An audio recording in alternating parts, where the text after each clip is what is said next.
ಪುಟ್ಟ ಪಾಂಡ ಬಿದಿರು ಸಾಹಸ. ಬಿದಿರಿನ ಗ್ರೋವ್ ಕಣಿವೆಯ ಹೃದಯ ಭಾಗದಲ್ಲಿ ಪಿಪ್ಪ ಎಂಬ ಕುತೂಹಲಕಾರಿ ಮತ್ತು ಸಾಹಸಮಯ ಪುಟ್ಟ ಪಾಂಡ ವಾಸಿಸುತ್ತಿತ್ತು. ಪಾಂಡ ಪಿಪ್ಪ ಅತ್ಯಂತ ಮೃದುವಾದ ಕಪ್ಪು ಮತ್ತು ಬಿಳಿ ತುಪ್ಪಳವನ್ನು ಹೊಂದಿದ್ದಳು ಮತ್ತು ಬಿದಿರಿನ ಆಚೆಗಿನ ಪ್ರಪಂಚದ ಕಥೆಗಳನ್ನು ಕೇಳಿದಾಗಲೆಲ್ಲ ಅವಳ ಕಣ್ಣುಗಳು ಉತ್ಸಾಹದಿಂದ ಮಿಂಚುತ್ತಿದ್ದವು. ಒಂದು ಬಿಸಿಲಿನ ಮುಂಜಾನೆ ಪಿಪ್ಪ ಬಿದಿರಿನ ಚಿಗುರುಗಳನ್ನು ಮೆಲ್ಲುತ್ತಿದ್ದಾಗ ಹಳೆಯ ಪಾಂಡಗಳು ಎನ್ಶಂಟೆಡ್ ಫಾರೆಸ್ಟ್ನ ಇನ್ನೊಂದು ಬದಿಯಲ್ಲಿ ಮಾಂತ್ರಿಕ ಬಿದಿರಿನ ತೋಪಿನ ಬಗ್ಗೆ ಮಾತನಾಡುವುದನ್ನು ಅವಳು ಕೇಳಿದಳು. ಅವರು ಬಿದಿರಿನ ಬಗ್ಗೆ ಮಾತನಾಡಿದರು. ಅದು ಚಂದ್ರನ ಬೆಳಕಿನಲ್ಲಿ ಹೊಳೆಯುತ್ತದೆ ಮತ್ತು ಜೇನುತುಪ್ಪಕ್ಕಿಂತ ಸಿಹಿಯಾಗಿರುತ್ತದೆ.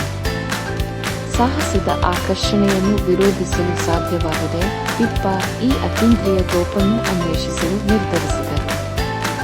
ಬೆನ್ನುಹೊರೆಯಲ್ಲಿ ಬಿದಿರಿನ ತಿಂಡಿಗಳು ಮತ್ತು ತನ್ನ ಬುದ್ಧಿವಂತ ಮುದುಕನಿಂದ ಚಿತ್ರಿಸಿದ ನಕ್ಷೆಯೊಂದಿಗೆ ಅವಳು ತನ್ನ ಪ್ರಯಾಣವನ್ನು ಪ್ರಾರಂಭಿಸಿದಳು. ಪಿಪ್ಪ ಎನ್ಶಾಂಟೆಡ್ ಫಾರೆಸ್ಟ್ಗೆ ಹೋದಂತೆ ಮರಗಳು ರಹಸ್ಯಗಳನ್ನು ಪಿಸುಕುಟ್ಟುವಂತೆ ತೋರುತ್ತಿತ್ತು ಮತ್ತು ಅವಳ ಸುತ್ತಲೂ ವರ್ಣರಂಜಿತ ಚಿಟ್ಟೆಗಳು ನಿದ್ದೆ ಮಾಡುತ್ತವೆ. ಅವಳು ಜುಮ್ಮೆನಿಸುವ ದೊರೆಯನ್ನು ದಾಟಿದಳು ಮತ್ತು ಮೆಟ್ಟಿಲುಗಳ ಮೇಲೆ ಹಾರಿದಳು. ಅವಳ ಕಣ್ಣುಗಳು ಆಶ್ಚರ್ಯದಿಂದ ಅಗಲವಾಗಿದ್ದವು. ತಮಾಷೆಯ ಪ್ರಯಾಣದ ನಂತರ ಪಿಪ್ಪ ಮಾಂತ್ರಿಕ ಬಿದಿರು ತೋಪಿನ ಪ್ರವೇಶ ದ್ವಾರಕ್ಕೆ ಬಂದಳು.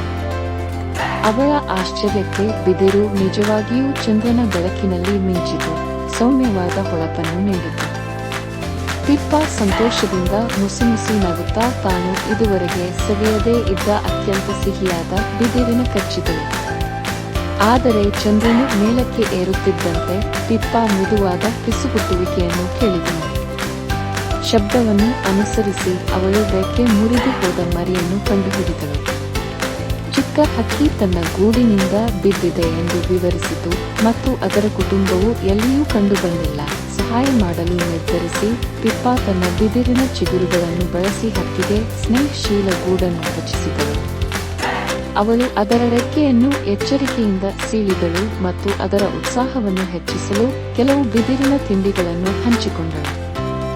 ಈಗ ಟ್ವೀಟ್ ಎಂದು ಹೆಸರಿಸಲಾದ ಪುಟ್ಟ ಹಕ್ಕಿ ಕೃತಜ್ಞತೆಯಿಂದ ಪಿಪ್ಪ ಸುತ್ತಲೂ ಹಾರಿತು.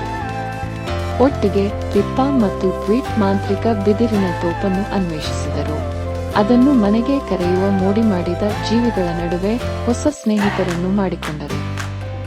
ಮುಂಜಾನೆ ಸಮೀಪಿಸುತ್ತಿದ್ದಂತೆ ಬಿದಿರಿನ ಗ್ರೋವ್ ಕಣಿವೆಗೆ ಹಿಂತಿರುಗಲು ಇದು ಸಮಯ ಎಂದು ಪಿಪ್ಪ ಅರಿತುಕೊಂಡ. ತನ್ನ ಭುಜದ ಮೇಲೆ ಟ್ವೀಟ್ನೊಂದಿಗೆ ಪಿಪ್ಪ ಎನ್ಶಾಂಟೆಡ್ ಫಾರೆಸ್ಟ್ ಮೂಲಕ ತನ್ನ ಹೆಜ್ಜೆಗಳನ್ನು ಹಿಮ್ಮೆಟ್ಟಿಸಿದಳು. ಮರಗಳು ತಮ್ಮ ಧನ್ಯವಾದಗಳನ್ನು ಪಿಸುಗುಟ್ಟಿದವು ಮತ್ತು ಚಿಟ್ಟೆಗಳು ಅವರನ್ನು ಬೀಳ್ಕೊಟ್ಟವು. ಬ್ಯಾಂಬೂ ಗ್ರೋವ್ ವ್ಯಾಲಿಯಲ್ಲಿ ಪಿಪ್ಪ ತನ್ನ ಪಾಂಡ ಕುಟುಂಬಕ್ಕೆ ಟ್ವೀಟ್ ಅನ್ನು ಪರಿಚಯಿಸಿದಳು. ಪಿಪ್ಪನ ಶೌರ್ಯ ಮತ್ತು ದಯೆಯಿಂದ ಪಾಂಡವರು ಬೆರಗಾದರು. ಪುಟ್ಟ ಪಾಂಡ ಮಾಂತ್ರಿಕ ಬಿದಿರಿನ ತೋಪನ್ನು ಕಂಡುಹಿಡಿದಿದ್ದಲ್ಲದೆ ಟ್ವೀಟ್ನಲ್ಲಿ ಜೀವಮಾನದ ಗೆಳೆಯನನ್ನಾಗಿ ಮಾಡಿಕೊಂಡಿತ್ತು. ಆದ್ದರಿಂದ ಬಿದಿರಿನ ಗ್ರೋವ್ ಕಣಿವೆಯ ಹೃದಯ ಭಾಗದಲ್ಲಿ ಪಿಪ್ಪ ಅವರ ಬಿದಿರಿನ ಸಾಹಸವು ಒಂದು ಪಾಲಿಸಬೇಕಾದ ಕಥೆಯಾಗಿದೆ. ಇದು ಚಿಕ್ಕ ಪಾಂಡಗಳನ್ನು ಧೈರ್ಯಶಾಲಿ, ದಯೆ ಮತ್ತು ಮಾಂತ್ರಿಕ ಪ್ರಯಾಣಕ್ಕೆ ಯಾವಾಗಲೂ ಸಿದ್ಧವಾಗಿರಲು ಪ್ರೇರೇಪಿಸಿತು.